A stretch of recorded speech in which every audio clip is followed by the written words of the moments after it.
They were never supposed to tell you this, but once you hear it, you'll never be the same again, because in the winter of 1864, when the sky hung low like a dying god, 21 slave owners vanished in a single night, dragged into the earth and buried alive beside the very dogs they trusted more than the human beings they chained, and the world wrote it off as a mystery, an accident, an unexplained tragedy. But the soil remembers the truth, and tonight you will too, because this was no accident, no freak event, no divine punishment. It was a calculated strike engineered by a woman so feared that even the darkness avoided speaking her name, a woman they called Marguerite Mary, a title whispered like a curse through damp cabins, a name that made even armed men feel the cold breath of mortality sliding down their spines. For Mary was no ordinary slave. She was a strategist hiding in plain sight, a mind sharpened by pain, a soul forged in silence, someone who watched, studied, and memorized every weakness of the people who believed they owned her, until she learned a truth more dangerous than any weapon. Power is predictable, and systems built on cruelty always crack from within. And as you listen to this, let the chill settle in your bones, because what Mary did was not revenge. It was a demonstration, a rewriting of the rules, a moment where the powerless flipped the world upside down and showed what happens when intelligence is pushed too far into the shadows. And as I pull you deeper into her story, you will feel that tightening in your chest, that instinct that tells you you're crossing a threshold you cannot uncross, because this story reveals how psychological control can be turned inside out, how oppression can be studied like an anatomy map, how men drunk on authority can be led into traps they never notice until the soil closes over their screams. And when the night came, Mary did not fight with fire or steel. She fought with understanding, with perfect timing, with the cold clarity of someone who has calculated every move like a grandmaster playing against an enemy blind to the board.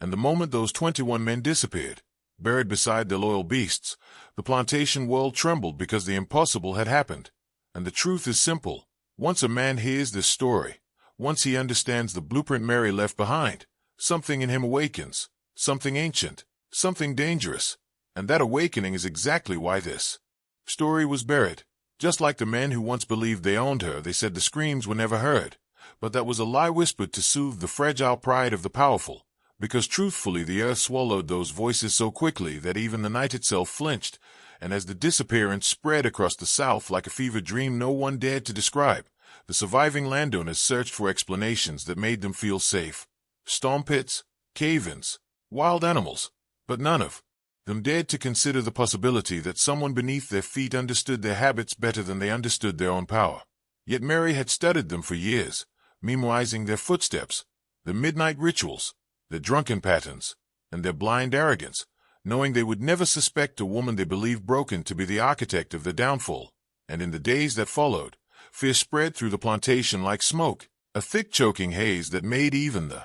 most brutal overseer look over his shoulder at shadows that had always been there. And Mary walked through those days quietly, her expression calm, eyes lowered, hands steady, because the greatest weapon a rebel can wield is invisibility, the illusion of harmlessness, the silence of someone who has already won. And the bodies, those 21 men and their loyal hounds, lay beneath the soil in a perfect grid Mary had calculated months ahead, each grave lined with roots she had learned to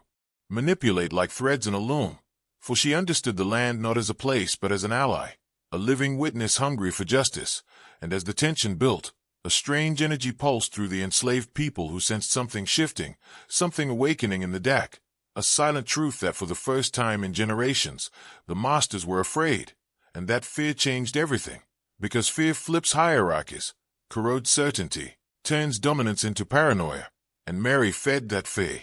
without speaking a single word, because a single whisper from her would have risked exposure. And she wasn't finished, not even close, because the night of the burials was only the first strike in a much larger plan, a blueprint designed to fracture the psychological chains that held her people captive. And while the overseers clung to their torches and slept in clusters like frightened children, Mary moved like a shadow with purpose, preparing for the moment when the buried would become a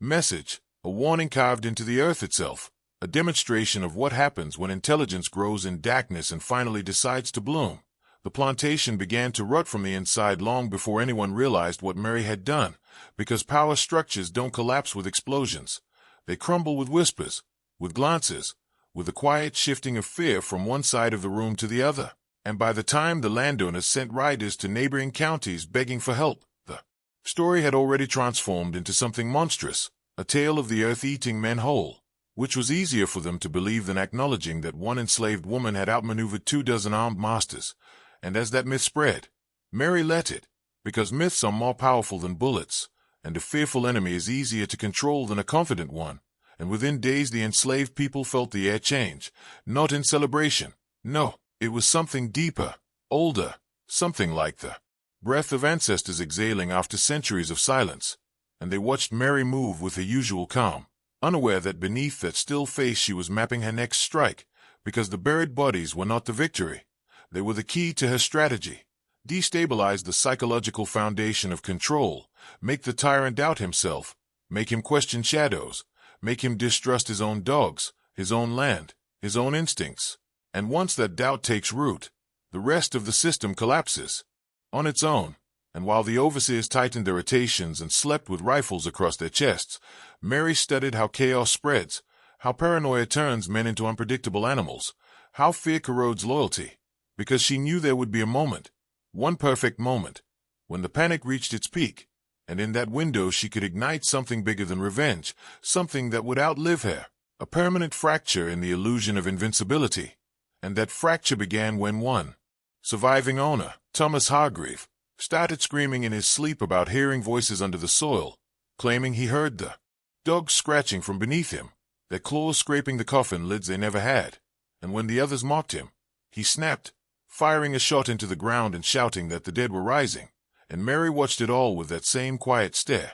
because she knew Hargreave wasn't hearing ghosts. He was hearing his conscience, cracking open like dry wood. And she understood that once a man's mind begins to devour itself, he becomes easier to steer than a horse on a rope. And that was exactly the moment she had been waiting for. Hargreave's unraveling became the spark Mary needed, because a collapsing mind spreads terror faster than any rebellion ever could. And by the third night he was wandering the yard barefoot, muttering that the ground was breathing, that he could feel warm air rising from the soil like the buried men were exhaling beneath him. And the other overseers, tough men who once beat people without blinking, now kept their distance, whispering that he was cursed. But Mary watched him carefully, noting every twitch, every tremor, because she understood that madness is contagious when fear is already in the bloodstream of a dying hierarchy. And the slave cabins felt the shift too, felt something ancient stirring in the air, a reversal of pressure, as if history itself was inhaling before a storm. Yet Mary spoke to no one, trusting that secrecy was the only way to keep her plan alive. For the greatest revolutions are born in silence, not speeches. And as Hargreave's paranoia spread, the plantation's nightly routines began to break apart, guard rotations thinning, patrol dogs refusing to leave the porches, lanterns burning until dawn, men who once walked with their chests high now flinching when wind brushed the grass. And Mary understood exactly what she had created, a controlled psychological implosion, the kind that dissolves authority from the inside out. And the deeper it spread, the more she realized the system had always been weaker than it pretended, held together not by strength but by illusion, an illusion she was dismantling fiber by fiber. And one evening, when the sky was bruised purple and the cicadas screamed like warnings, Hargreave finally snapped completely, running into the field shouting that Mary was a witch who could speak to the earth. And for a moment the overseers believed him, truly believed him, because fear makes men abandon logic and cling to superstition like drowning sailors clutching driftwood. And Mary didn't have to do anything. She simply stood there in the doorway of her cabin, calm, silent, the faintest hint of a knowing smile on her lips, and that expression alone made the strongest overseer step back, because nothing unnerves a tyrant more than a victim who looks unafraid. And in that single moment, Mary saw it, the complete collapse of their confidence, the perfect fracture she needed, the opening through which the next phase of her plan would slip like a knife between ribs, because once fear has rotted the mind, control becomes nothing more than dust waiting to fall. The night after Hargreave's breakdown, Mary moved with a purpose so quiet it felt supernatural, slipping through the plantation like a shadow that had learned to breathe, because now the balance had fully shifted. The masters feared the Dak, and the enslaved no longer feared the masters. And this reversal was the moment she had been constructing with surgical precision. For she knew that true power is not taken by force. It is taken when the enemy convinces himself he has already lost. And the overseers were shattering fast, their nerves twitching, their hands shaking so violently they struggled to reload rifles, and as midnight bled across the fields, Mary studied their new routines, or rather their lack of them, watching how they clustered together in threes and fours, how they avoided the burial ground entirely, how they whispered prayers not to God but to the earth itself, begging it to stay still. And Mary understood that men who pray to the ground are men who can be broken without a single raised fist. And as she stepped silently between slave cabins, she could feel the tension humming like a wire stretched between two storms, a raw energy that electrified the air. And she knew her people felt it too, because for the first time in their lives, the overseers were the ones jumping at footsteps, trembling at the rustle of leaves, clutching their rifles like children clutching blankets. And Mary realized the moment had come for the next phase. Not violence, not chaos, but a psychological collapse so total the entire system would fold in on itself. And to trigger that collapse, she approached the edge of the burial ground where the soil still looked freshly disturbed, and she knelt, placing her hand against the cold dirt, not as a ritual but as a message, knowing the overseers watching from the porch would interpret it as magic, witchcraft, conspiracy with the dead, because fear shapes perception more than truth ever does. And as she held her hand there for just long enough, she could hear their panicked breaths, their whispered oaths, their footsteps stumbling backward as they fled inside, slamming doors behind them like the wooden walls could protect them from the ghosts they had imagined. And Mary stood slowly, turning her head just enough for them to see her profile in the moonlight, calm, unreadable, inhumanly composed. And that single silhouette, more than any act of violence, became the seed that would grow into full-blown hysteria. Because once men believe the dark is alive, nothing can convince them otherwise, and Mary was about to use that fear to tear the remaining foundations of their world apart. Why the next evening, the plantation was no longer a place of order but a trembling organism of paranoia, every heartbeat of its overseers echoing like a drum of approaching doom. And Mary walked through this unraveling world with the composure of someone who had already read the final page of a story everyone else was still trapped in. Because she understood a truth the powerful never expect the powerless to learn. Once fear infects the mind, it rewrites reality itself, and the overseers, men who once backed commands with iron certainty, were now jumping at their own shadows, interpreting every sound as a signal from the dead, every gust of wind as a warning, every creak of wood as a whisper from the buried. And Mary watched this descent with the patient eye of a strategist who knew the next move would determine whether the entire system collapsed or clawed its way back to life. And she refused to give it that chance. So as darkness thickened across the field, she waited until the overseers gathered inside the big house, too afraid to patrol alone, huddled together with trembling hands and rifles resting uselessly across their knees. And then she made her move, not by violence, not by confrontation, but by creating a single moment that would fracture their sanity beyond repair. For she knew that men on the edge of fear can be pushed with the gentlest touch. And so she slipped behind the barn and dragged a heavy chain across the gate, slow, deliberate, letting the metal scrape like a claw carving through earth, and the sound slithered across the yard like a whisper from underground, making the dogs howl and the overseers freeze in terror, their eyes wide, the bodies rigid as the scrape echoed again and again, exactly like the sound of buried men dragging chains beneath the soil. And while they argued in frantic whispers, some insisting the dead were rising, others demanding silence, Mary stepped out just enough for her silhouette to be visible in the lantern glow, holding the chain loosely in one hand, letting it hang with the weight of unspoken power. And the moment they saw her, standing there so still, so calm, so impossibly unafraid, something inside them snapped, because nothing terrifies a guilty man more than the sight of someone he oppressed standing poised and silent in the dark, as if carrying the weight of every buried secret in her hand. And in that instant, the overseers believed, not logically, not rationally, but with the primitive terror of animals, that Mary was in league with the dead, and that belief marked the beginning of their total psychological collapse. When men break, they don't shatter all at once. They fracture in slow, trembling lines that spread through the mind like cracks in old stone. And as Mary stepped back into the shadows, leaving the chain lying in the dirt like an accusation, she felt the final fracture forming inside the overseers who were now staring at each other with wild, hunted eyes, each man silently waiting for someone else to explain the impossible, but nobody could. And that helpless confusion became the poison Mary needed, because once men doubt their own senses, they lose the foundation of dominance. And the masters who once governed this land with iron certainty were now reduced to whispering children afraid of the dark, clinging to superstition and trembling at the thought that the very earth they exploited had turned against them. And while they argued in the flickering lamplight, voices cracking, hands shaking, Mary slipped back into the cabins, moving with the grace of someone carrying the full weight of destiny on her shoulders, and the enslaved people looked at her with a fear-laced reverence, sensing that she was orchestrating something far larger than vengeance, something that didn't just wound the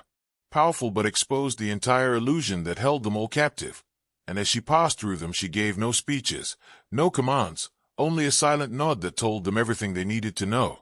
The system is already dying, and you must stay invisible until it falls. And outside, the overseer's panic was reaching its crescendo, one of them insisting he saw the ground move, another swearing he heard muffled barking from beneath the soil, and a third staring at the chain like it was a serpent that had slithered straight from hell. And Mary understood exactly what was happening.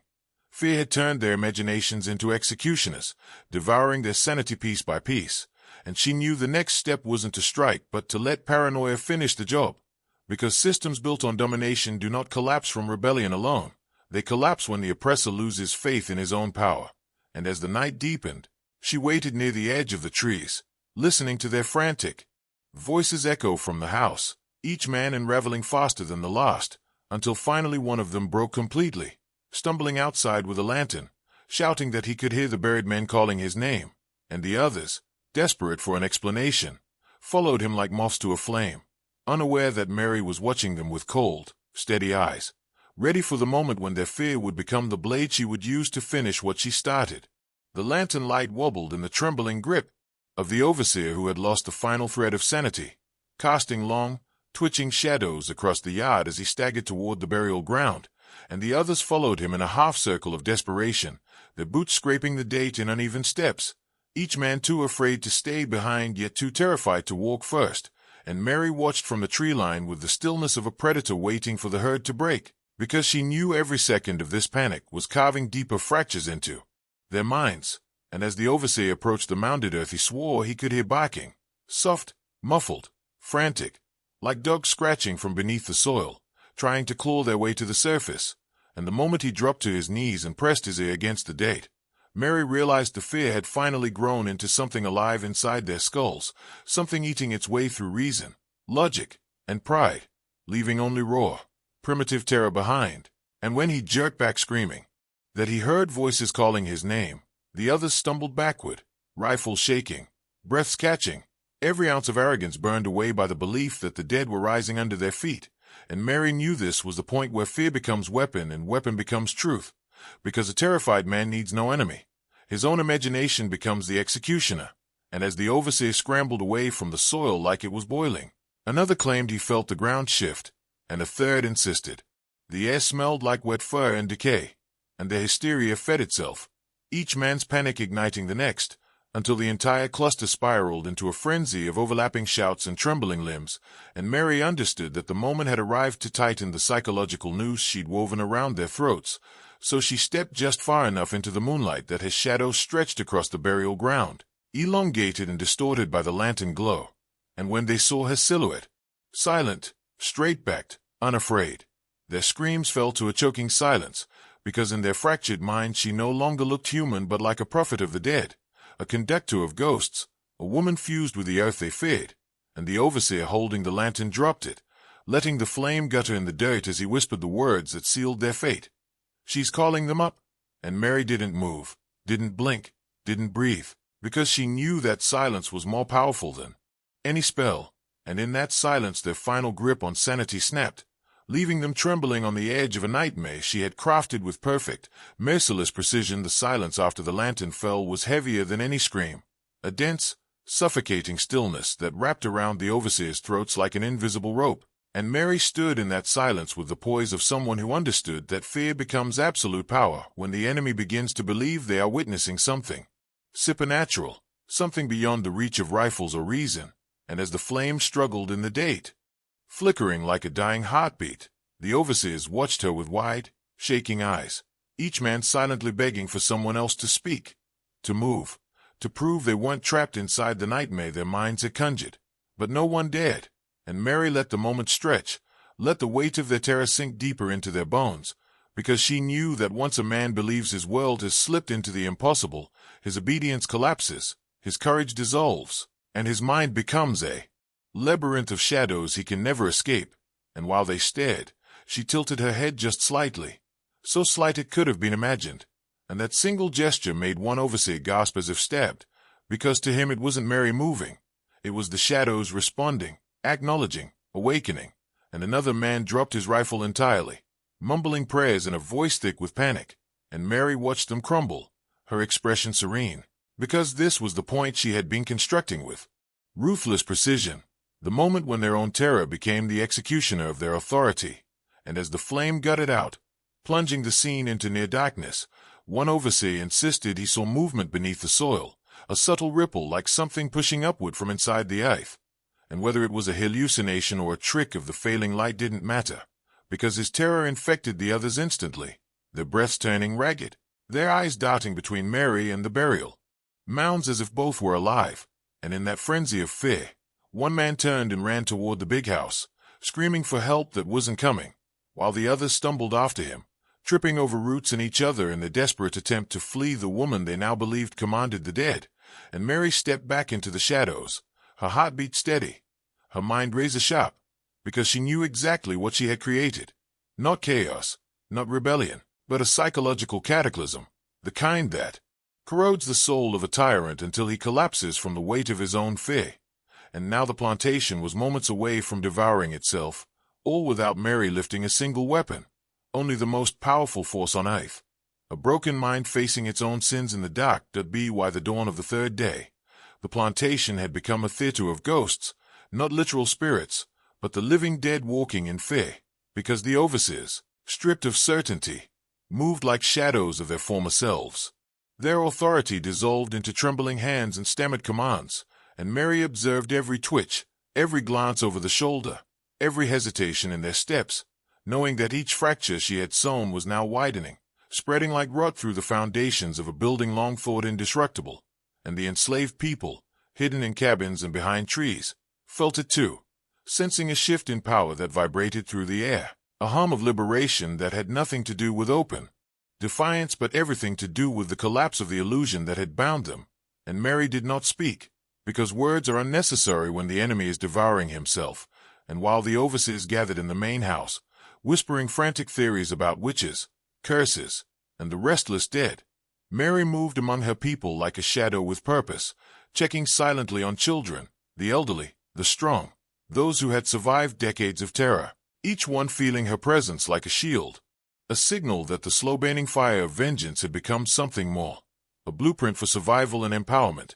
And as the sun rose higher, the men inside the house began to argue among themselves, voices rising and cracking under pressure, rifles pointed at each other in paranoia, eyes darting to the windows, to the yard, to the very ground they had once ruled without question, because they had learned the hardest truth. Authority relies entirely on belief, and once that belief fractures, the strongest tyrant becomes a child before the night. And Mary watched, steady and unafraid, as one by one the overseers collapsed into hysteria, some fleeing into the surrounding woods, some cowering in corners, and the whispers of the buried man, imagined or real, became their reality, echoing through their minds, a chorus of vengeance no physical chains could contain. And when the last man screamed that he could feel the soil move beneath him, Mary understood that her work had reached its apex, a complete psychological dismantling of the system that had oppressed her people for generations, executed without a single blade, without a single shot fired,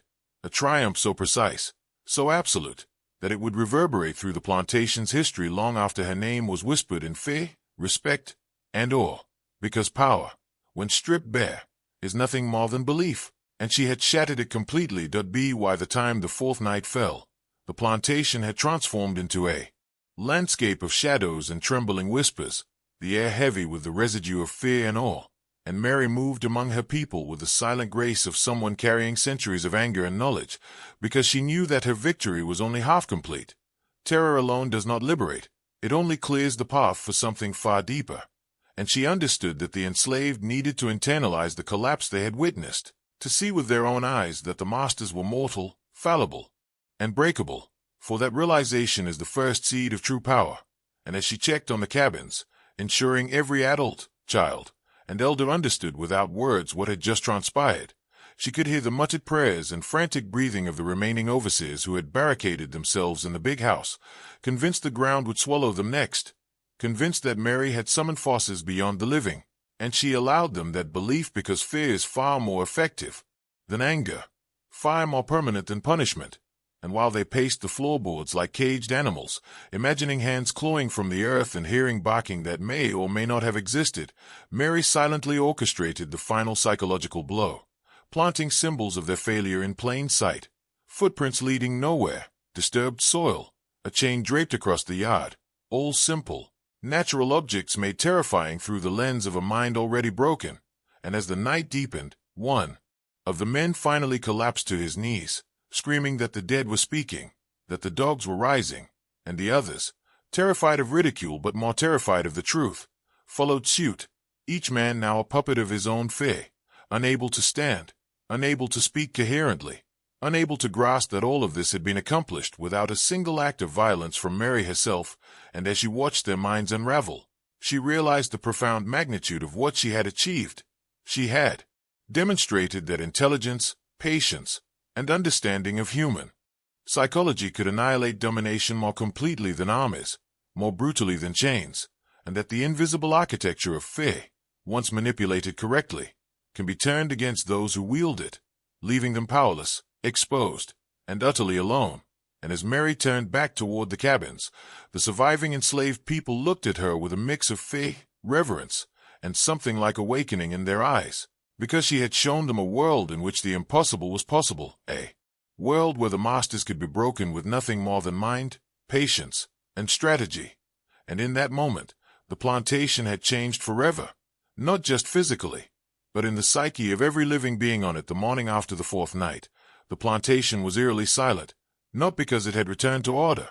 but because the weight of what had occurred pressed down on every corner of the land, the overseers too terrified to speak, their minds frayed, their bodies moving like automatons. And Mary walked among the cabins, her presence a quiet affirmation that the world had shifted, because power, once stripped bare, is never regained without cost. And she knew that even if the surviving masters attempted to reassert control, they would never be the same, their confidence destroyed by the invisible architecture of fear she had built with meticulous patience. And the enslaved, sensing this, moved more freely, their eyes alive with the understanding that the impossible had been done, that a single mind, sharp and patient, had dismantled the entire system that had ruled over them for generations. And Mary did not celebrate, because her work was never about vengeance alone. It was about awakening, teaching that fear could be turned inside out, and knowledge could be the deadliest weapon. And as the sun rose higher, the remaining overseers huddled in corners,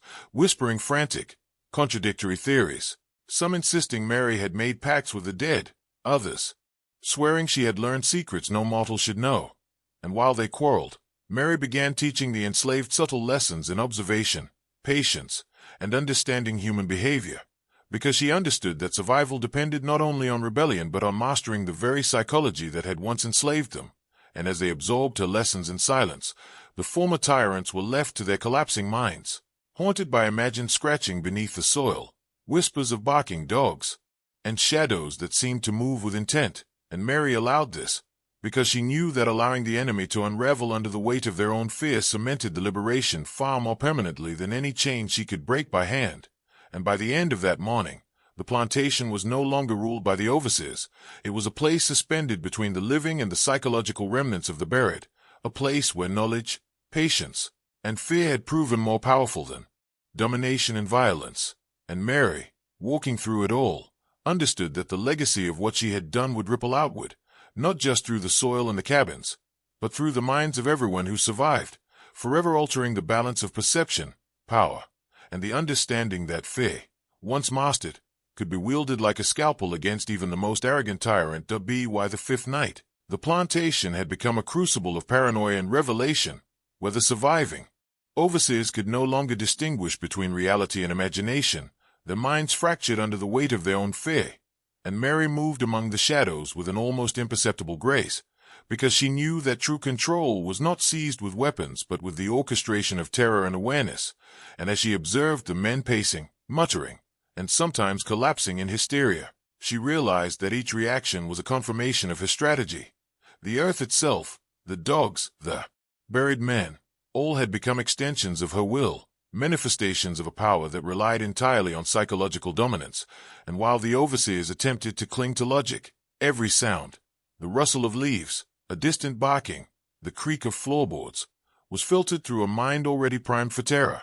and Mary allowed these illusions to grow, to coalesce into their own oppressive reality, because she understood that fear, once internalized, can destroy more completely than any lash, bullet, or chain, and the enslaved watched from hidden corners, their eyes wide, learning not only that the masters were mortal but that perception itself could be weaponized, that the mind of a single strategist could dismantle entire hierarchies without ever striking a blow. And as the night stretched on, Mary orchestrated small, subtle signals, footsteps that seemed to come from nowhere, shadows that seemed heavier than normal, whispers of movement under the earth, to ensure the collapse of the overseer's confidence reached its apex, because the final stage of a plan depended not on rebellion or noise but on complete psychological domination, and by midnight, the men were trembling, incoherent, some babbling to themselves, some refusing to leave the house, and one even claimed to see the dead crawling over the roof, while another insisted the dogs of the buried were circling beneath the floors.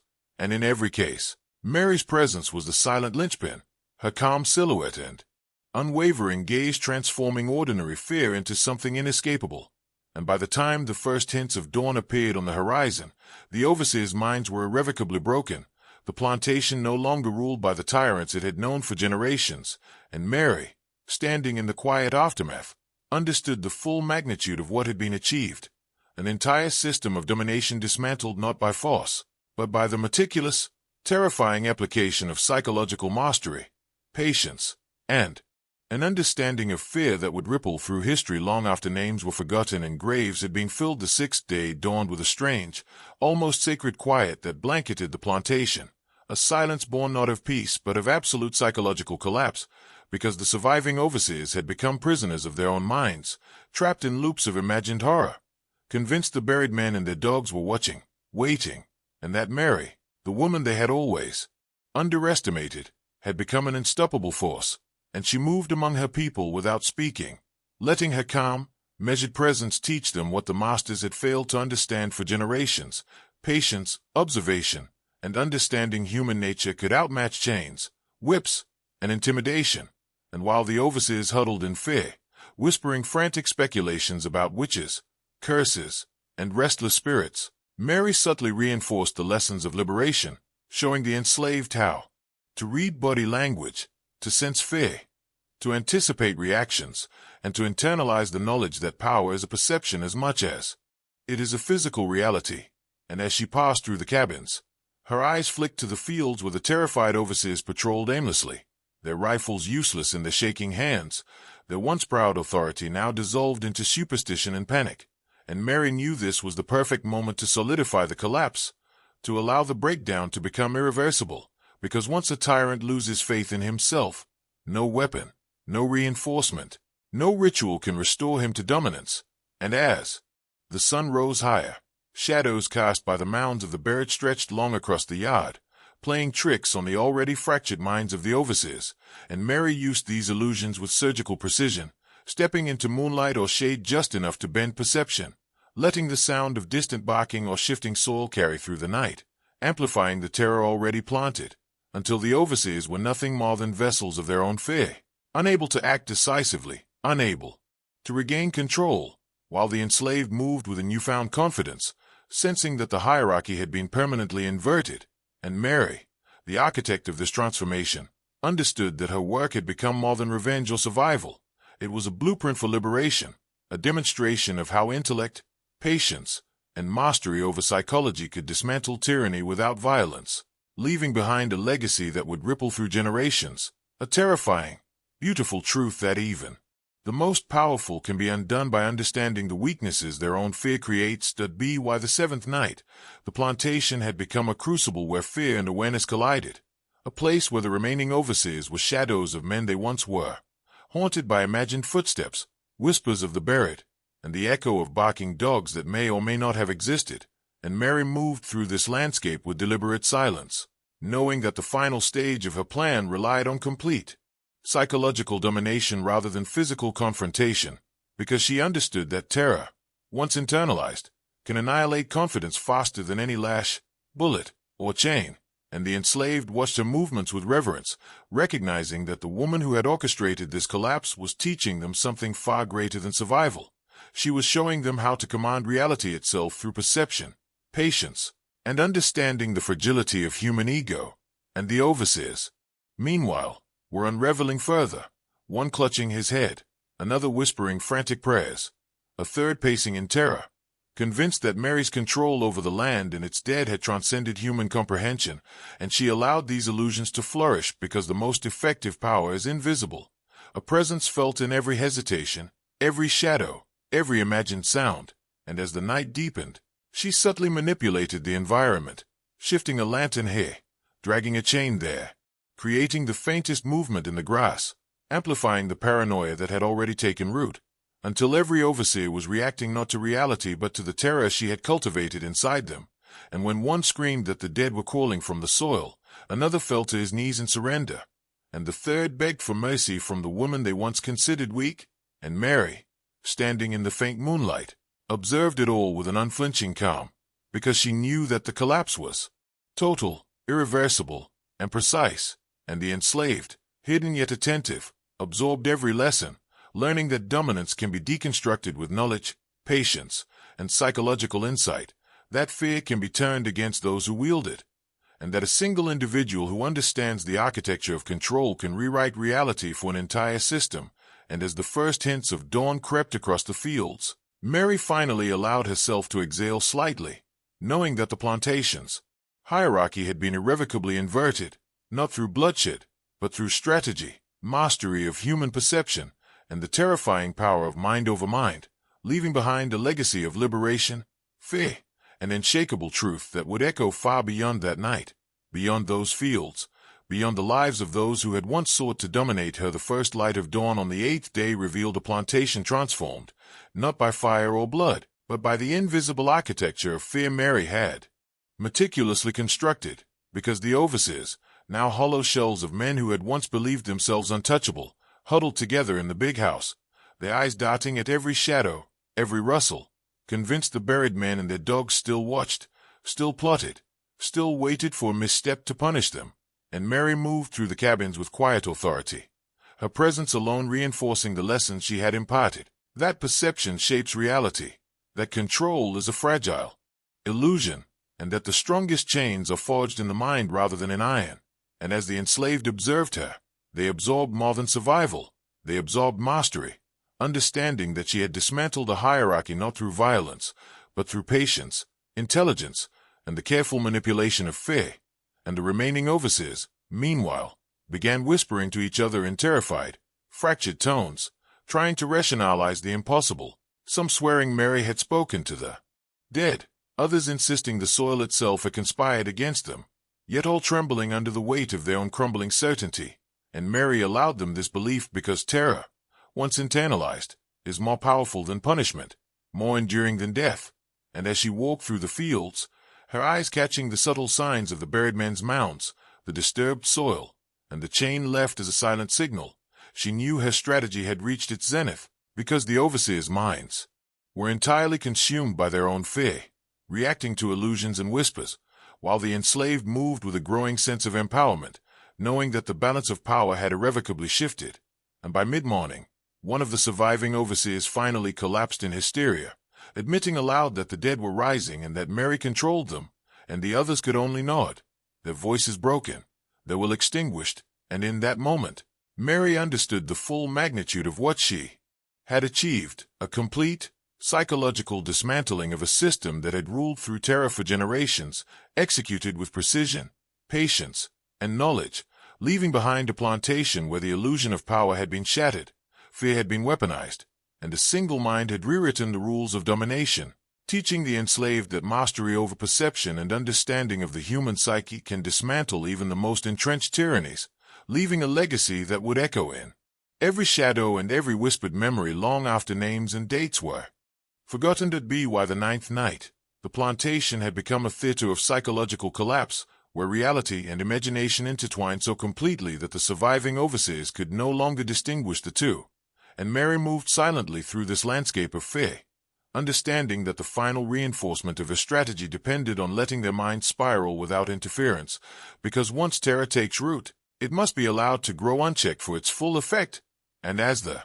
overseers whispered frantic, contradictory theories, some claiming the buried men were rising, others swearing the dogs had become extensions of Mary's will, she observed each gesture, each flinch, each stammering breath, knowing that these tiny breaks in composure were the fractures that ensured permanent domination, and the enslaved, watching from hidden corners, absorbed the lessons in patience, observation, and strategic control, realizing that power could be exercised without violence, that a mind sharpened with knowledge and patience could dismantle entire systems. And as the night deepened, Mary subtly manipulated the environment, dragging a chain across the yard, shifting shadows with deliberate movement, letting distant barking or rustling carry across the fields, all carefully timed to amplify paranoia. And the overseers, now fully consumed by fear, reacted to every sound and shadow as though they were active agents of the buried dead, their senses weaponized against themselves. And in one of the most striking moments, a man stumbled over a mound, screaming that the ground itself was alive, while another clutched at his chest, convinced Mary had summoned forces beyond comprehension, and yet she stood apart, calm, composed, her very stillness more powerful than any threat, because terror without a target is chaos, and she had become both the architect and the unseen executor of it. And as the night stretched into hours, each overseer crumbled further, some whispering prayers to the soil, others refusing to look at the mounds at all, and Mary allowed every hallucination, every imagined motion, every self-inflicted panic to unfold naturally, because her objective was not immediate revenge but a permanent demonstration that intelligence, strategy, and mastery of human psychology could unmake tyrants, tame their own fear against them, and establish a blueprint for liberation that would resonate far beyond the plantation itself. And as she finally retreated to the cabins, the enslaved followed silently, their eyes wide with a dawning comprehension of what had been achieved, understanding that they had witnessed not just the fall of oppressors, but the awakening of a new way to wield unseen power, a terrifying, precise, and transformative force that redefined the boundaries of freedom, perception, and control. By the 10th day, the plantation had been irrevocably transformed into a place where the living felt the weight of unseen authority, and the remaining overseers, hollowed by fear, moved like specters themselves, their rifles useless, their confidence shattered, and Mary navigated this new world with calm precision, understanding that her victory depended not on further displays of force but on the permanence of psychological domination, because once terror has been internalized, it acts as an unyielding chain on its own, and the enslaved, watching her every move, absorbed lessons far beyond survival. They learned observation, patience, the subtle manipulation of perception, and that true power resides in understanding the weaknesses of those who claim to control you. And as the overseers whispered frantic, paranoid theories about spirits, curses, and forces beyond comprehension, Mary allowed their imaginations to flourish unchecked, because fear, once fully internalized, is more lethal than any weapon, and subtle manipulations, footsteps in the grass, shadows shifting with intention, the faint sound of chain scraping against dead, magnified their hysteria, making every small stimulus a terrifying signal. And as the overseers fell further apart mentally, some collapsing to their knees, others pacing frantically, Mary observed silently, knowing that each reaction was a confirmation of her meticulous design, a system dismantled without bloodshed, through nothing but patience, intellect, and the strategic use of fear.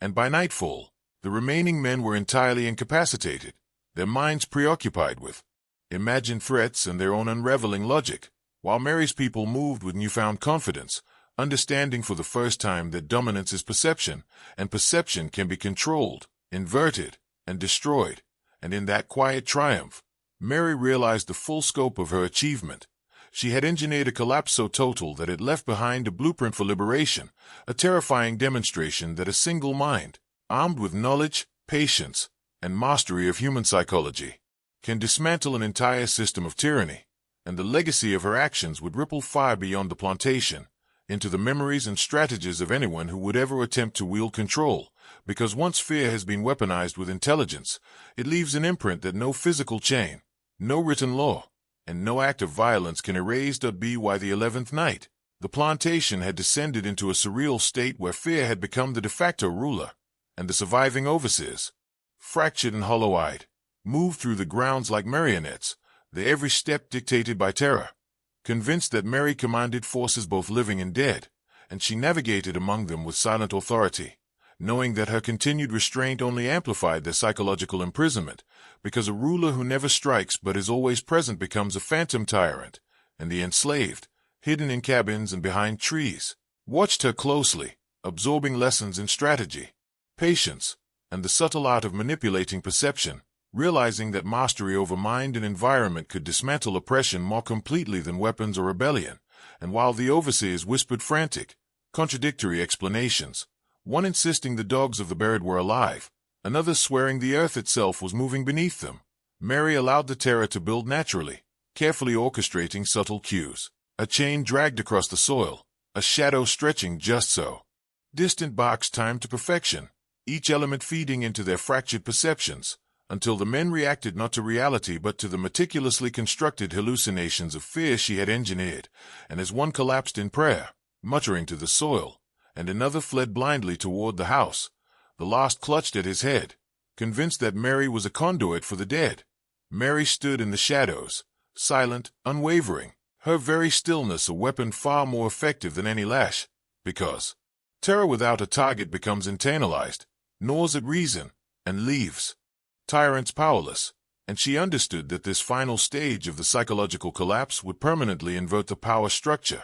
leaving the enslaved with a living example of how perception, patience, and intelligence can unmake authority. And as dawn approached, the plantation no longer resembled the world it had been, its hierarchy demolished, the tyrants undone by their own fear. And Mary, walking through the quiet cabins with her head held high, knew that she had achieved something far beyond revenge, a blueprint for liberation, a demonstration of how mastery over mind and perception can rewrite reality itself, a terrifying and precise force that would echo through generations, teaching that domination relies entirely on belief, and when that belief is shattered from within, even the strongest tyrant becomes prey. By the 12th day, the plantation had become a testament to the unseen power of strategy and psychological mastery, because the surviving overseers were no longer men in control but shadows haunted by their own minds, trembling at imagined footsteps, rustling leaves, and the faintest whisper of movement in the burial ground.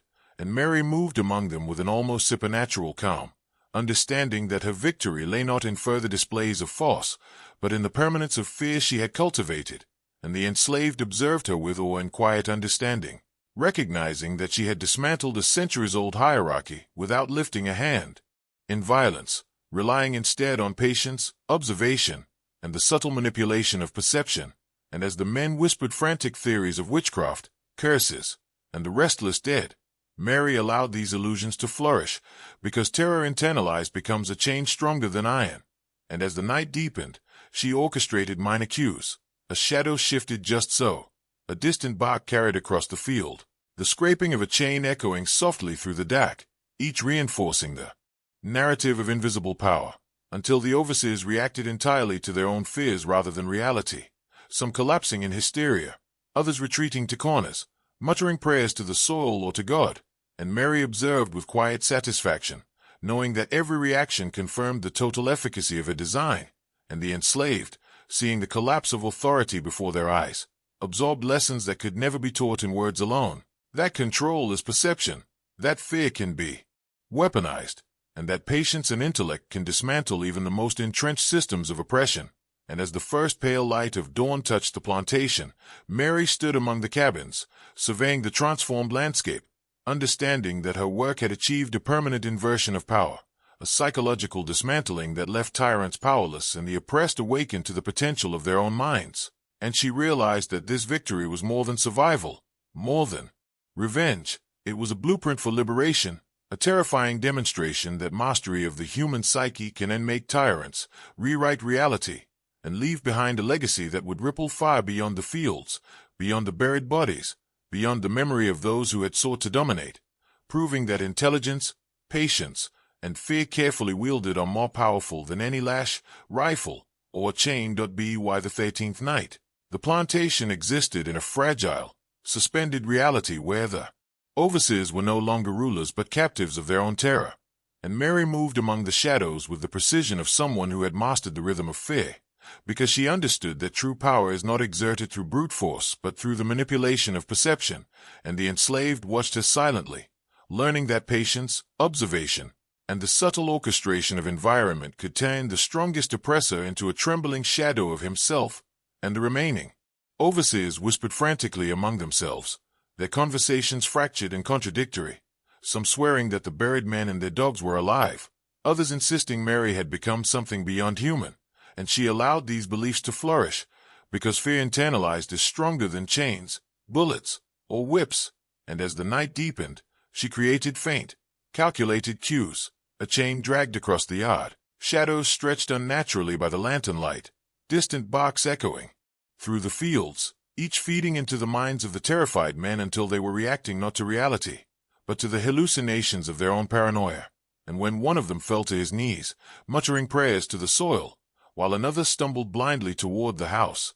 and a third clasped his head, convinced Mary commanded the dead, she stood silent, her stillness more commanding than any raised voice, because terror without a target consumes itself, gnaws at reason, and leaves tyrants powerless, and the enslaved observed this collapse with quiet understanding, absorbing lessons that could not be taught in words, that authority is a construct, belief is the scaffolding of power, and mastery of mind and perception can dismantle entire hierarchies, and by the time the pale dawn light spread across the fields, the plantation had been irreversibly transformed, the once powerful men undone by their own fear, and Mary, walking calmly among her people, knew that she had achieved something far beyond vengeance, a permanent inversion of power, a blueprint for liberation, a terrifying demonstration that intelligence, patience, and the subtle orchestration of fear can rewrite reality itself, leaving behind a legacy that would ripple through generations, teaching that domination depends entirely on belief,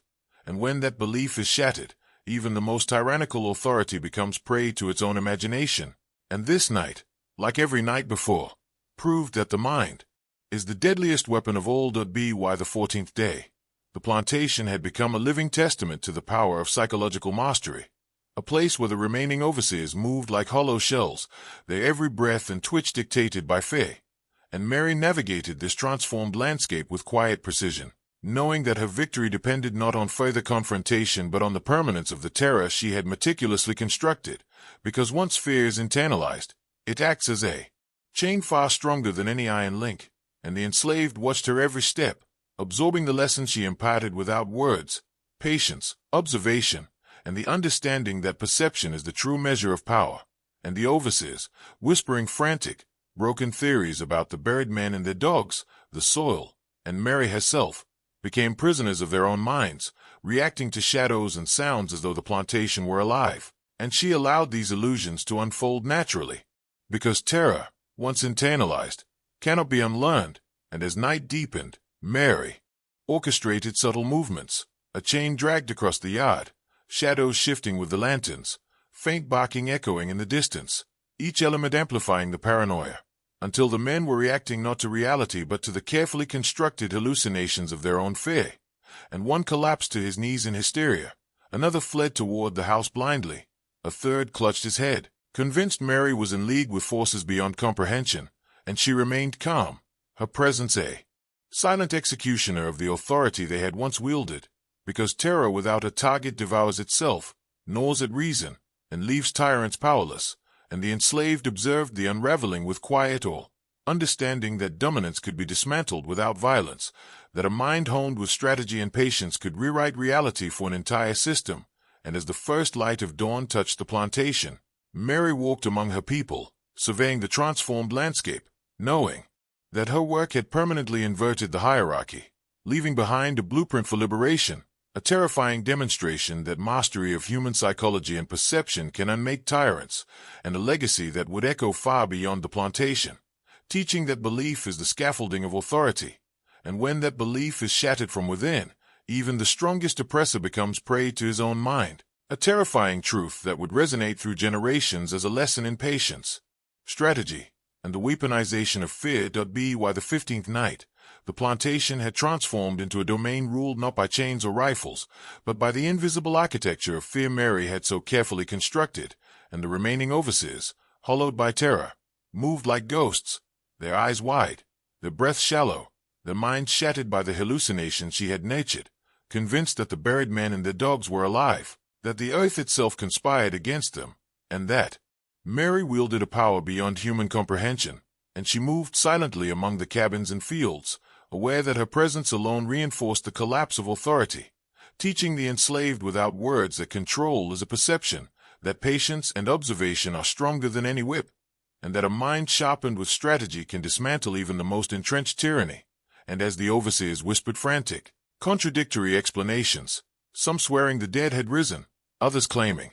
the ground moved beneath their feet, Mary allowed their fears to grow unchecked, because once terror is internalized, it becomes a permanent chain, and as the night deepened, she orchestrated subtle cues, a chain scraping across the yard, shadows stretching unnaturally in the lantern light, faint distant barks echoing across the fields, each feeding into the fractured minds of the overseers, until they reacted not to reality, but to the hallucinations she had cultivated, some collapsing to their knees, others retreating blindly toward the house, and Mary remained still, her calm silhouette more powerful than any weapon, because terror without a tangible target gnaws at reason, devours composure, and leaves tyrants powerless, and the enslaved observed this collapse with awe, understanding that authority is fragile, that fear can be inverted, and that knowledge and strategy can rewrite reality itself. And by the first light of dawn, the plantation's hierarchy had been permanently inverted, the overseers reduced to broken,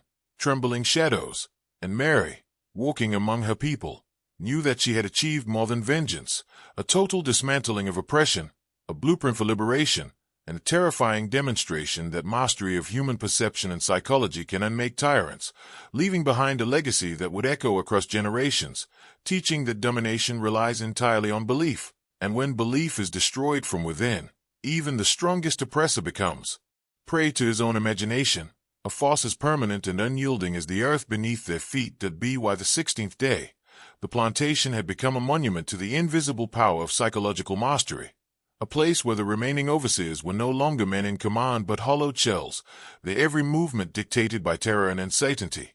And Mary moved through this transformed landscape with deliberate calm, understanding that her victory depended not on further acts of violence but on the permanence of the fear she had cultivated, because once terror is internalized, it acts as a chain far stronger than iron or rifles, and the enslaved observed her silently, learning lessons that could not be taught through words alone: patience, observation, subtle manipulation of perception, and the realization that mastery of mind and environment can dismantle oppression more completely than any lash or bullet. And the overseers, whispering frantic and contradictory theories, some claiming the dead and their dogs were rising, others insisting Mary had become something beyond human, were prisoners of their own minds, reacting to shadows, faint sounds, and the imagined movements of the buried. And Mary allowed these hallucinations to grow because terror, once internalized, cannot be undone, and as night deepened, she orchestrated minor cues, a chain scraping across the yard, shadows shifting with intentionality, distant barking echoing in the fields, each amplifying paranoia, until the men were responding entirely to the fears she had carefully seeded, and when one fell to his knees in hysteria, another stumbled blindly toward the house, a third clutched his head. Convinced Mary commanded forces beyond comprehension, she remained unmoving, her silent presence more potent than any weapon, because terror without a target consumes itself, gnaws at reason, and leaves tyrants powerless. And the enslaved, observing the collapse, understood that dominance is perception, that fear can be wielded against oppressors, and that a mind sharpened with strategy can rewrite reality for an entire system. And as dawn's first light touched the plantation, Mary walked among her people, knowing that her work had permanently inverted the hierarchy, leaving behind a blueprint for liberation, a terrifying, precise demonstration that intelligence, patience, and mastery of human psychology can dismantle tyranny, and that authority depends entirely on belief. And when belief is shattered from within, even the strongest tyrant becomes prey to his own imagination, leaving a legacy that would echo through generations as a lesson in the unseen, lethal force of a mind in control. By the 17th night, the plantation existed in a strange, suspended reality where the overseers were no longer men but vessels of fear,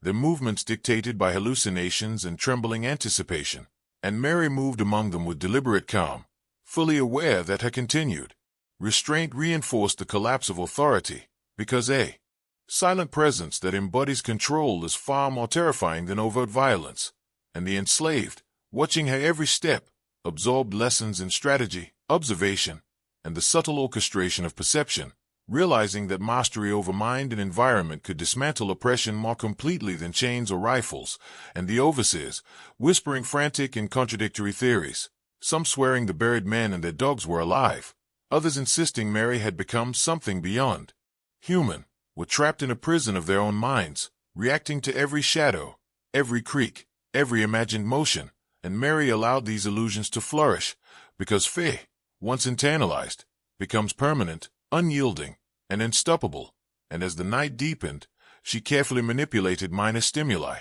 A chain dragged across the yard, a lantern casting twisted shadows, distant barks echoing across the fields, each amplifying paranoia until the men no longer distinguished reality from hallucination, and when one fell to his knees, muttering prayers to the earth, another stumbled blindly toward the house, and a third clutched his head. Convinced Mary commanded forces beyond comprehension, she remained unmoving, her stillness more powerful than any threat, because terror without a tangible target gnaws at reason and leaves tyrants powerless, and the enslaved observed the unraveling with wide, reverent eyes, learning that authority is fragile, belief is the scaffolding of power, and strategy can invert the strongest hierarchy, and by the first faint light of dawn, the plantation had been irreversibly transformed, the tyrants reduced to shadows of themselves, and Mary, walking among her people, understood the full scope of her accomplishment, a complete dismantling of oppression through intellect, patience, and mastery of psychology, leaving a legacy of terror, strategy, and liberation that would echo through generations, proving that control depends entirely on belief. And when that belief collapses from within, even the most formidable oppressor becomes prey to his own imagination, and the lessons learned that night would resonate forever in the minds of the liberated. By the 18th day,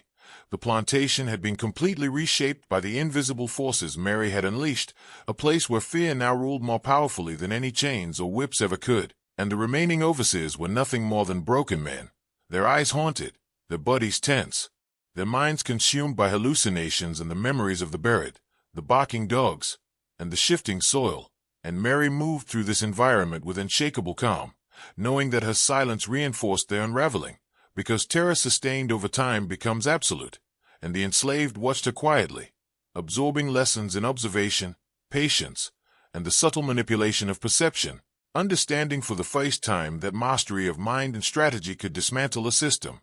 more completely than rebellion alone. And as night fell, the overseers whispered frantic theories, some swearing the dead were rising, others claiming Mary had become more than human, and she allowed each hallucination and paranoid thought to flourish, because fear once internalized is permanent, and she orchestrated tiny cues with precise timing. A chain dragged across the yard, shadows twisted by the lanterns, faint barking echoing through the fields, each movement feeding into the fractured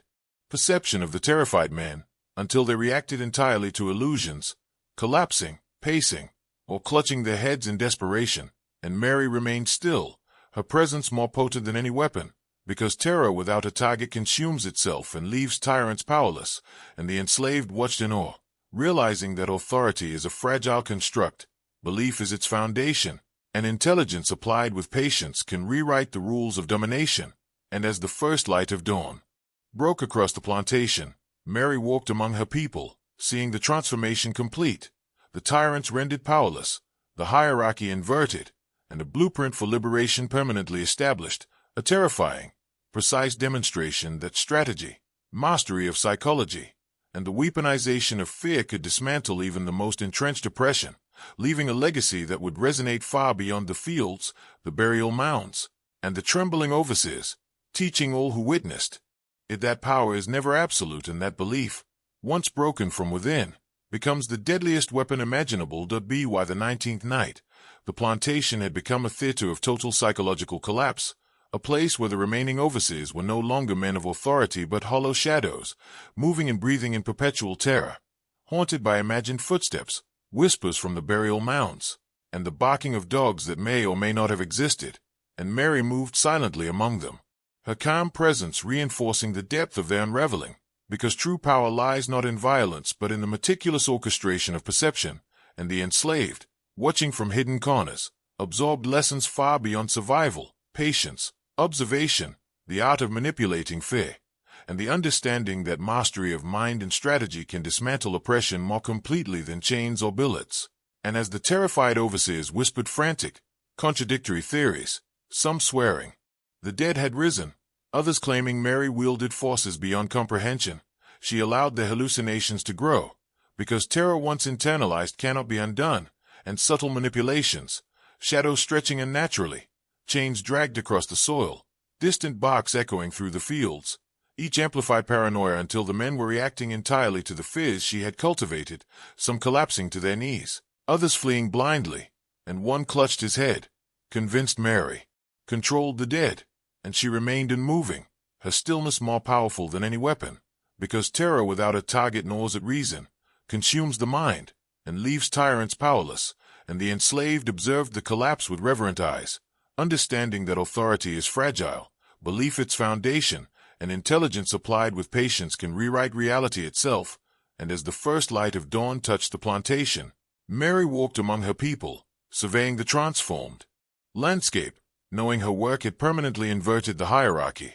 leaving a blueprint for liberation and a terrifying demonstration that mastery of psychology and perception can unmake tyrants, and that domination is nothing without belief. And when that belief is destroyed from within, even the most formidable oppressor becomes prey to his own mind, leaving a legacy of fear, strategy, and liberation that would echo across generations, proving that intelligence and patience are deadlier than any weapon, and that the human mind, once understood and controlled, is the ultimate force of liberation. By the 20th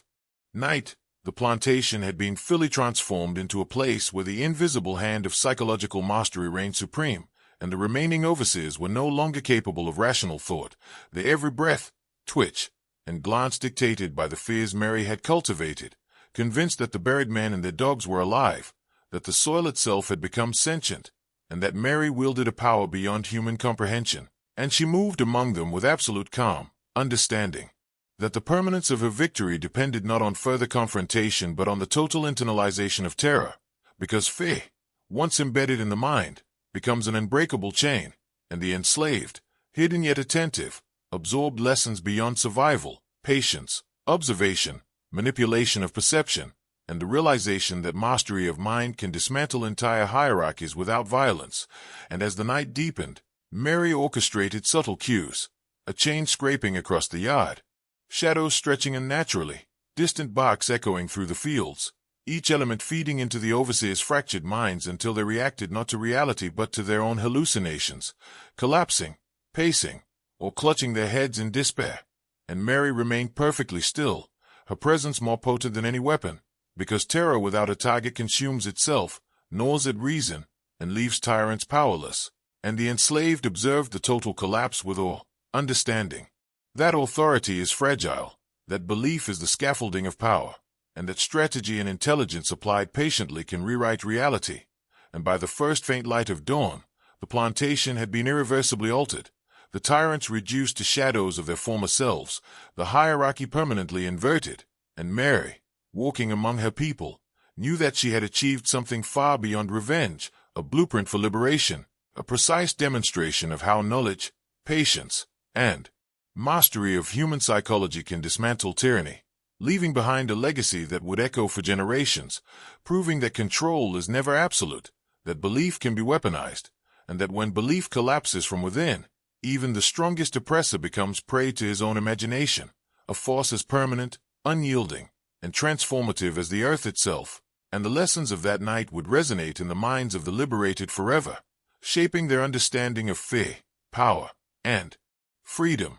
By the 21st night, the plantation had become a domain ruled entirely by the invisible power Mary had orchestrated, a place where the remaining overseers were no longer men of authority but trembling vessels of fear,